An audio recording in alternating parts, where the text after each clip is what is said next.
Todos quisiéramos comer mejor, todos quisiéramos hacer más ejercicio, todos quisiéramos ahorrar más dinero, todos quisiéramos cuidar mejor el medio ambiente. Y sin embargo, no lo hacemos. La pregunta es ¿por qué? Y esta pregunta ha sido el objeto de 2 premios Nobel de Economía, el más reciente este año. Y la respuesta que nos han dado estos premios Nobel es muy sencilla, es a la gente hay que hacerle las cosas fáciles. Todos necesitamos un pequeño empujón. En los próximos 30 minutos yo voy a tratar de mostrarles en qué consiste la ciencia de hacerle fáciles las cosas a las personas. Y empecemos por una pregunta, ¿cuál es la tecnología más poderosa? Estamos en una feria de tecnología. ¿Será la nanotecnología, la ciencia de lo pequeño? ¿Serán los drones, que cada vez vemos que se habla más y tienen más usos? ¿Serán trenes de altísima velocidad, 1200 kilómetros, que ya se están empezando a desarrollar? ¿Será el poder de la analítica? ¿Serán la energía solar y los paneles solares que hoy en día están siendo capaces de alumbrar islas enteras o ciudades enteras? Para mí, la tecnología más poderosa es la mente humana. Es la mente que es capaz de hacer todas esas cosas, la mente que es capaz de adaptarse a muchas situaciones. Es el único órgano maleable que nosotros tenemos. Incluso nos hace pensar, nos hace creer las cosas que no existen. Pero al mismo tiempo, también es la más compleja. Basta hacerse la pregunta si somos buenos tomadores de decisiones o no. Si tomamos decisiones de una manera racional, planeada, pensando en todos los costos, todos los beneficios, pensando en el futuro, analizando toda la información que hay, o si tomamos decisiones simplemente de manera automática, de manera irreflexiva, influenciados por las emociones, por lo que nos está pasando en el momento. Y para la muestra, un botón, una cantidad de situaciones que los vemos cada día enfrentados, donde nos muestran que nuestro comportamiento tiene mucho de irracional. ¿Por qué la gente, cuando le pagan por donar sangre, deja de donar sangre? ¿Por qué la gente no ahorra para la pensión? ¿Por qué uno pagaría más por el saco de un artista como George Clooney? ¿Y por qué pagaría más si incluso el saco pues, no se lavara? ¿Por qué en los días de mal clima se afecta la bolsa de valores? ¿O por qué las acciones que tienen un nombre más fácil les va mejor cuando salen al mercado público? ¿Por qué incluso la bolsa de valores se afecta cuando pierde la selección del país? ¿Por qué el nombre de una persona puede sesgar y puede discriminar en una entrevista laboral? ¿Por qué tenemos deudas de largo plazo y ahorros, al revés, deudas de corto plazo y ahorros de largo plazo? Todos estos son contradicciones, son comportamientos que no encajan dentro de lo racional, no son fáciles de explicar, no son comportamientos que le permiten maximizar a uno su utilidad. Y nos decía un premio Nobel de Economía, Daniel Kahneman, que la mayoría de nuestro comportamiento es automático y reflexivo, somos predeciblemente irracionales, estamos cometiendo los mismos errores siempre, aun cuando nos recuerdan que vamos a cometer esos errores. La explicación de esto está en la biología.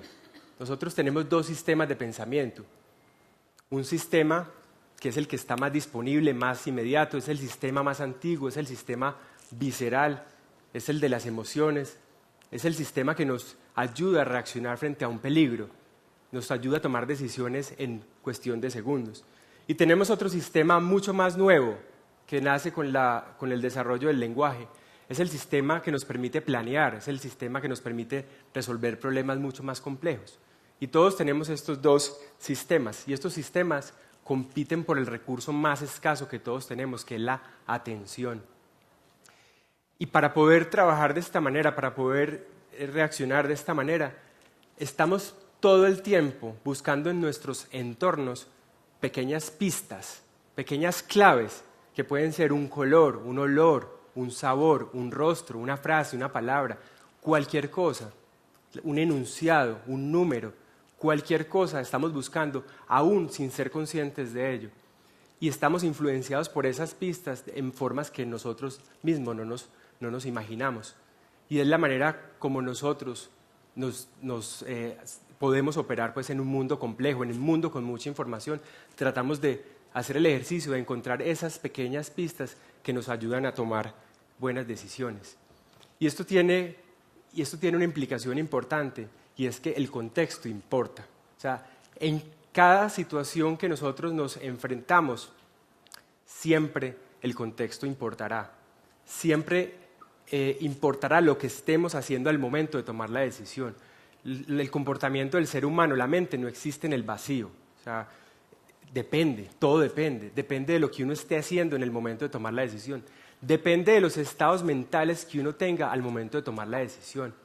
Si aquí hiciéramos un juego y yo jugáramos Scrabble y repartiéramos y tratáramos de sesgar el juego a que hubieran unas palabras relacionadas, por ejemplo, con la vejez, retirarse, sol, playa, y hiciéramos un experimento, a la mitad de este grupo saldría caminando más despacio que la otra mitad, solamente porque esas pistas ya condicionaron nuestro comportamiento.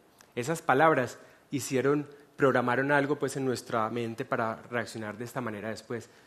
Si entregáramos billetes aquí de mentiras o de verdad y después hiciéramos un juego, a las personas que estuvieron expuestas a esos billetes serían menos colaborativas que los que no.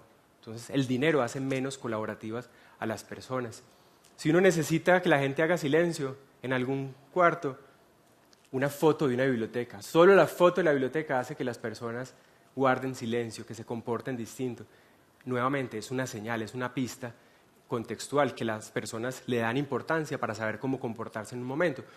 O los detergentes o todos estos olores pues, a desinfectantes y todas esas cosas hacen que la gente mantenga más limpio una mesa o un baño o la casa, etc. Solamente con el olor hace que la gente también se comporte distinto.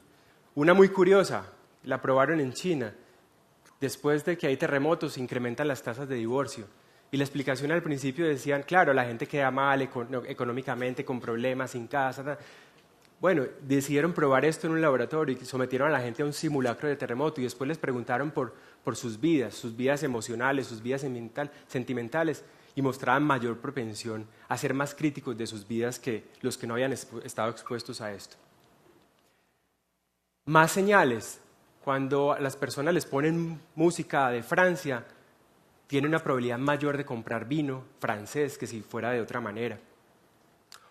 O por ejemplo en las clínicas cuando ponen en los cielos, pues en el techo, paisajes bonitos, la gente reporta que sintió menos dolor frente a una enfermedad solamente por pintar una pared. No ha cambiado, el procedimiento es el mismo, pero la gente interpreta esto de una manera y tiene un efecto importante.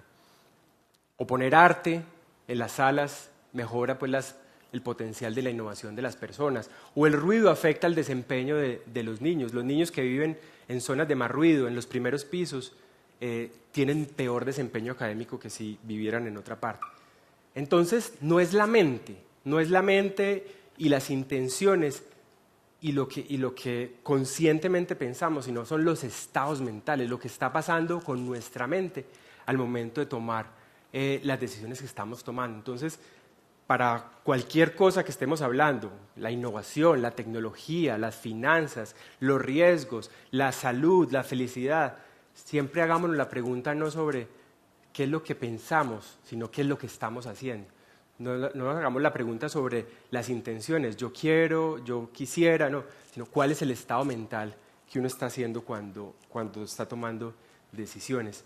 Entonces esto tiene una implicación grande para el tema que estamos viendo aquí de innovación, de tecnología, porque normalmente se mira estos temas como que son un reto técnico, o sea, la innovación y la tecnología como un reto técnico, un reto de algoritmos, un reto de equipos, un reto de software, un reto de aplicaciones, un reto de plataformas, y yo digo que no, yo creo que esto realmente es un reto humano, la innovación y la tecnología es ante todo un reto humano, de comprender cómo realmente nos comportamos, de comprender que realmente la gente no hace las cosas porque quiere conscientemente, sino pues porque tiene unas influencias grandes y muchas de ellas pues muy inconscientes. Y aquí viene otro premio Nobel, el premio Nobel de este año, Richard Thaler.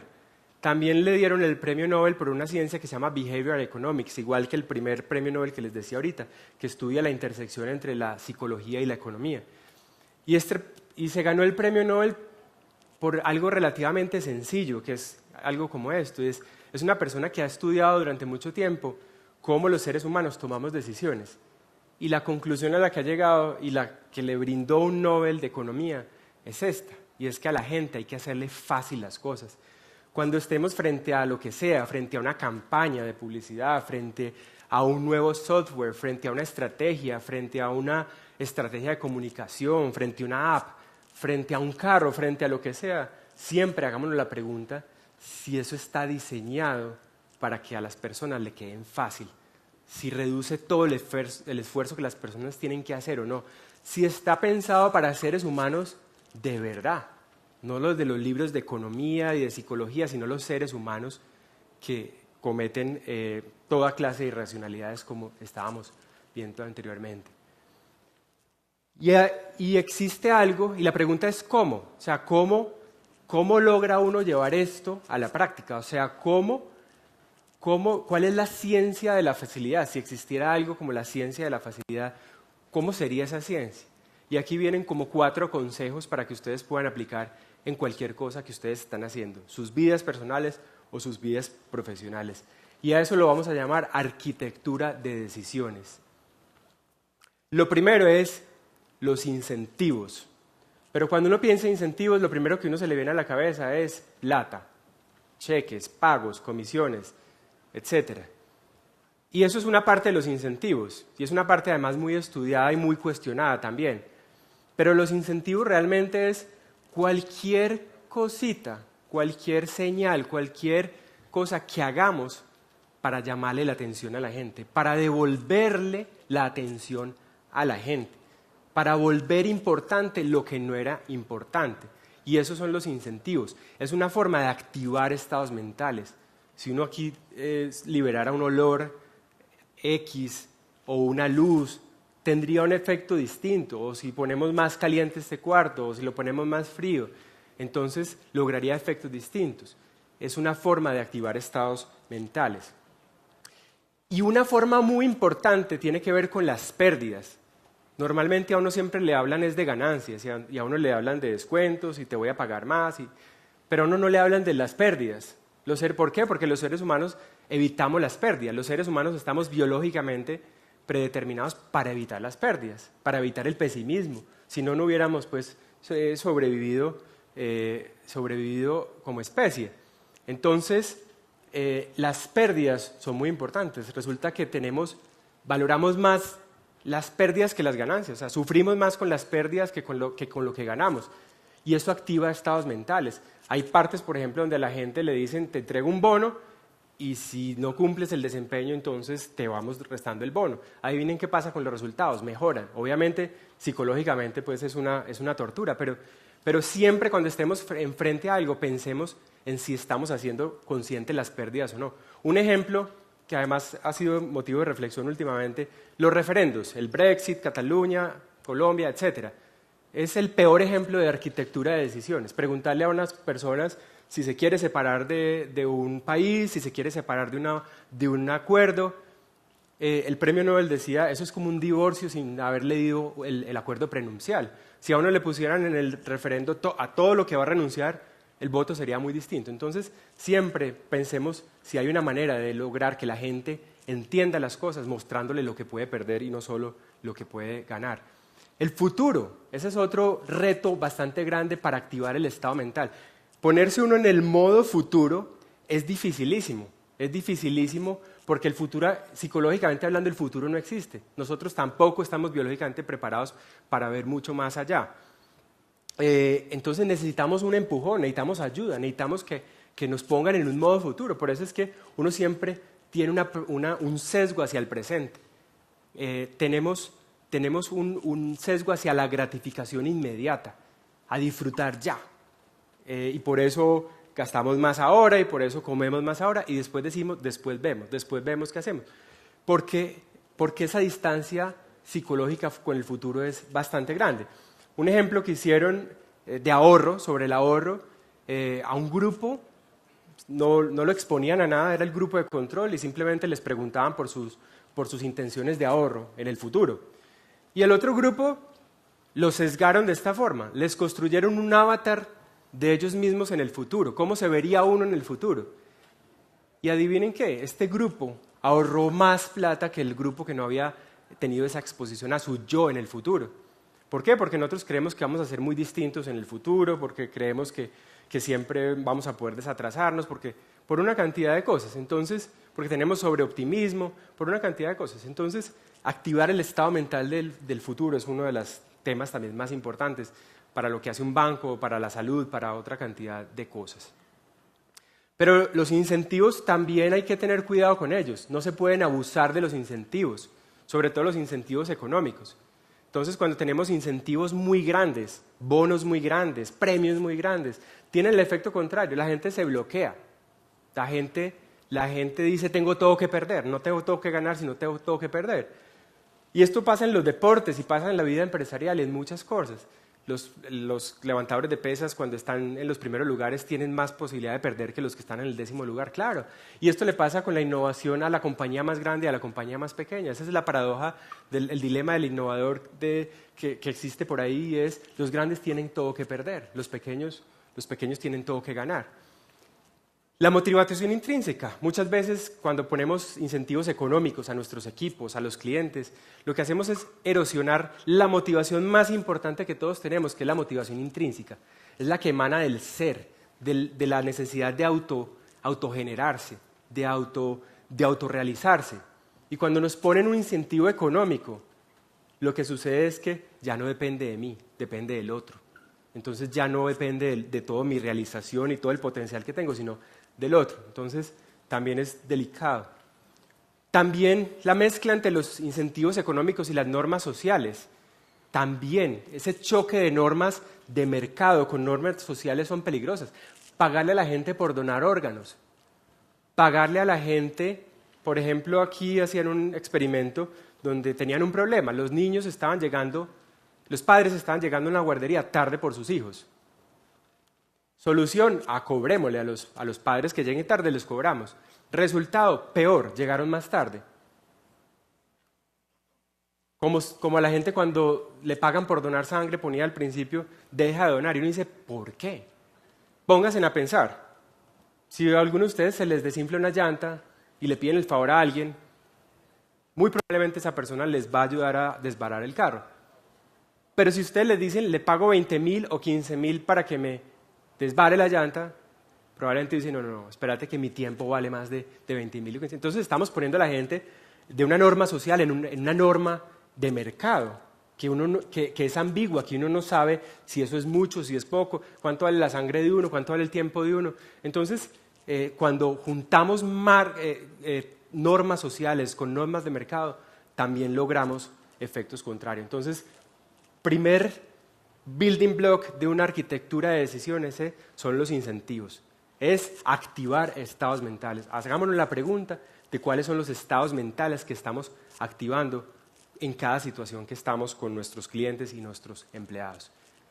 Segundo elemento, lo que se llaman los defaults, el camino de menor resistencia. Los defaults están en todas partes. Cuando estamos en el carro y no funciona o tiene un ruido, si uno no pone el cinturón de seguridad, eso es un default. Cuando en los celulares vienen precargadas unas aplicaciones, eso es un default. Cuando en Bancolombia nos debitan la nómina para ahorrar en los fondos de pensiones, eso es un default. Es decir, los defaults son esas cosas que nos ponen a vivir en automático, nos activan el piloto automático. Nosotros somos perezosos, cognitivamente hablamos, y haremos todo lo posible por ahorrar el recurso más valioso que tenemos, que es la energía de atención. Y los defaults son la maravilla porque nos ayudan a eso. Y el resultado de los defaults muchas veces no es pensado. Los aires acondicionados vienen a una temperatura dada. ¿Quién se hizo la pregunta si esa era la temperatura ideal o no? Podría ser 1 grado más, 1 grado menos y la diferencia sería enorme, pero no, porque ya vienen pues por default.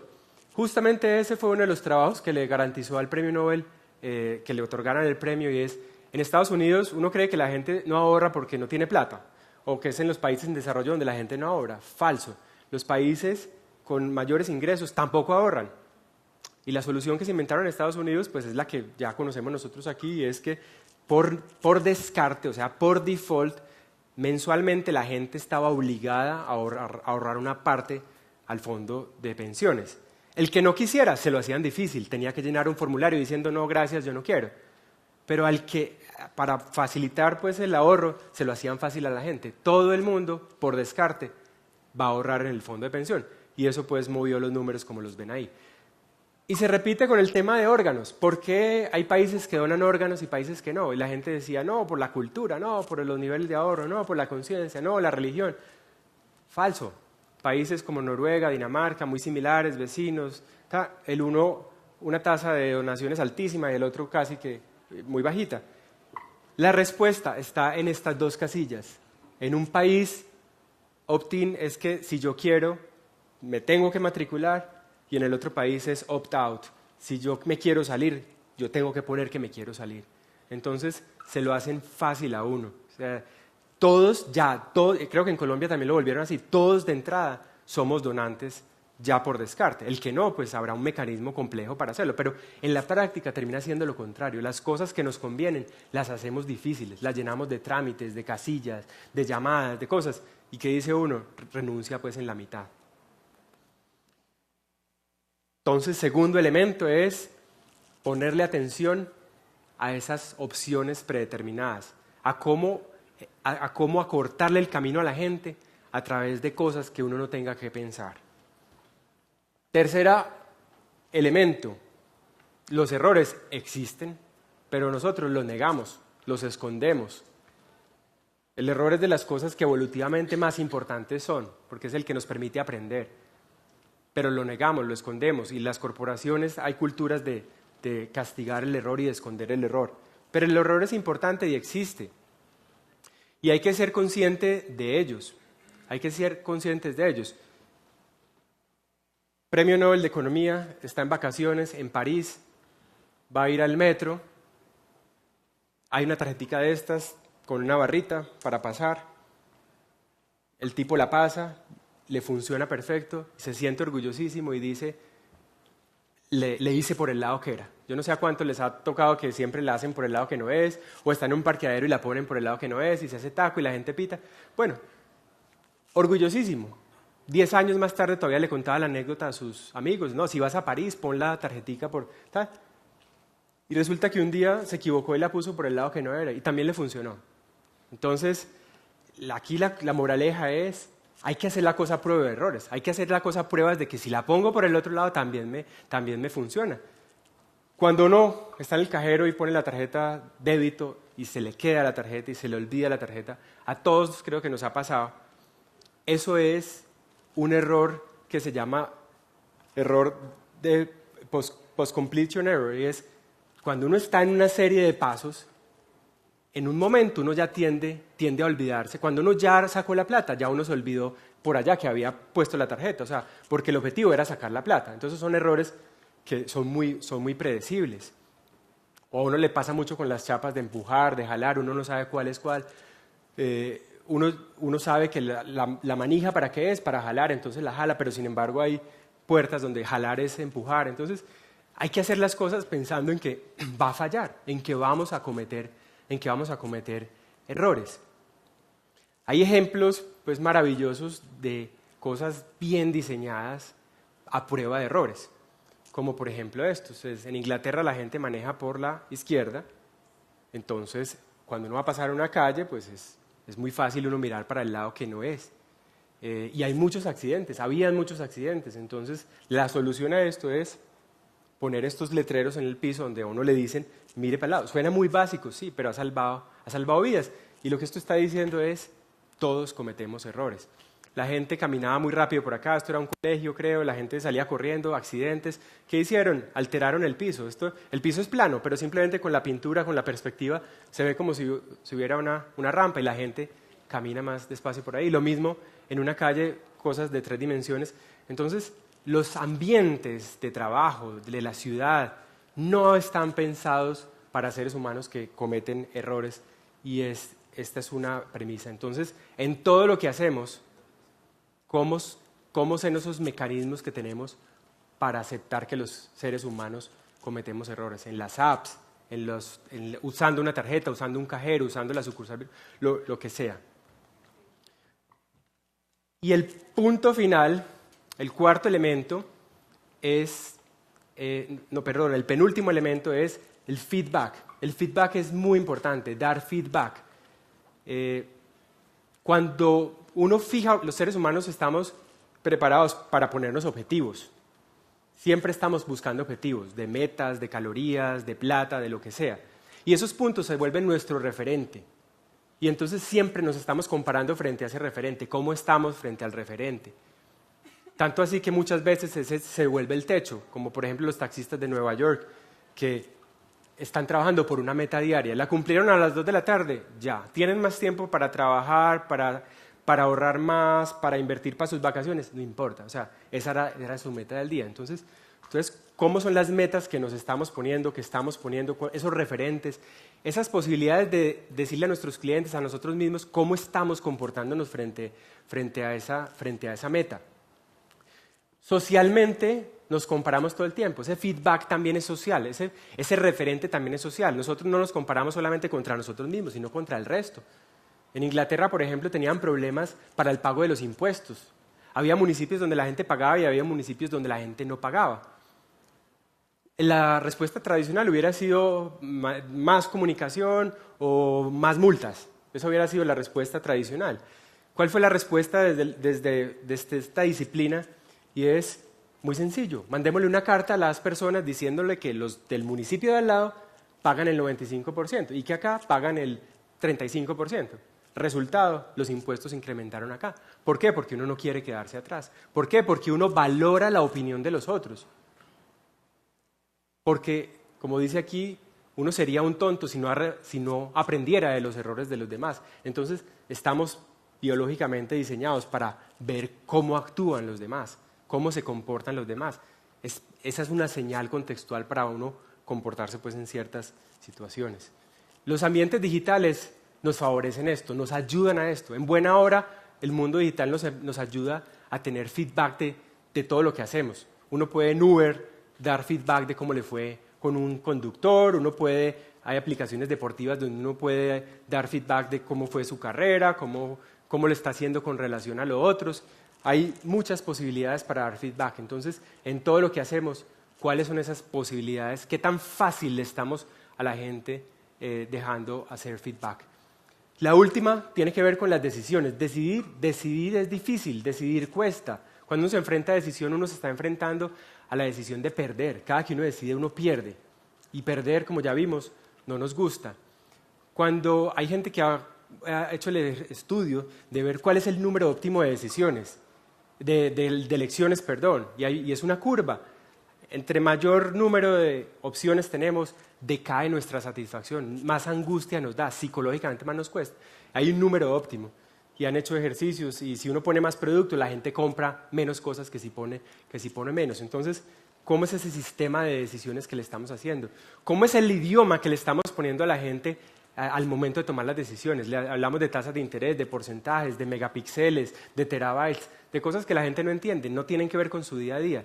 El clima, por ejemplo, cuando uno le dicen que va a llover el 30%, ¿uno qué cree? ¿Que va a llover en el 30% de la región? ¿O que va a llover el 30% de la lluvia que ha llovido antes? ¿O que va a llover 30% del día? Y han hecho esta pregunta en foros expertos incluso, y la gente no sabe. Esto significa es que en los días que se hace este pronóstico, la gente, los del clima, tiene una tasa de éxito del 30%. Entonces, ¿cuál es el lenguaje que estamos usando para ayudar a la gente a tomar las decisiones? ¿Cuáles son los sistemas que les estamos dando para ordenar las decisiones? Cuando uno entra a una página a buscar vuelos, a uno le aparecen 500 vuelos y uno siente una angustia de ¿por dónde arranco? Pero uno entra a páginas como Orbitz, por ejemplo, y tiene toda clase de filtros. Como los filtros que uno está buscando, la hora de salida, la llegada, con cuántas personas, el costo, cuántas paradas, lo que a uno le importa. Y el resultado es que le liberan a uno pues, de ese peso de decidir. Netflix, cuando le sugiere a uno películas, también le está a uno ayudando a decidir distinto. Le está permitiendo ordenar las opciones de uno de una manera mejor. Nosotros tenemos una muestra en casa que es InvestBot. Es un buen ejemplo de de arquitectura de decisiones. Una decisión tan compleja como invertir, tan aburridora como invertir, se la vuelven a uno de una manera fácil. Con 3 preguntas le permiten a uno saber cuál es la mejor decisión que está haciendo uno. Entonces, resumen, para lograr una buena arquitectura de decisiones hay 4 recomendaciones. Los incentivos es activar estados mentales que permitan tomar mejores decisiones. Número 2, estar preparado para el error, aceptar el error. Número 3, dar feedback, mucho feedback. Número 4, reconocer que decidir cuesta y que hay que tener buenas herramientas para asistir en esas decisiones. Y por último, es reconocer que la información que tenemos del mundo es limitada, querámoslo o no. Y lo que debemos hacer frente a eso es tomar apuestas informadas. Siempre todo, en el mejor de los casos, será una apuesta, no será algo certero, pero que sea una apuesta informada. Y sobre todo, darle la bienvenida a los buenos errores, porque los buenos errores son los que nos permiten aprender. Muchas gracias.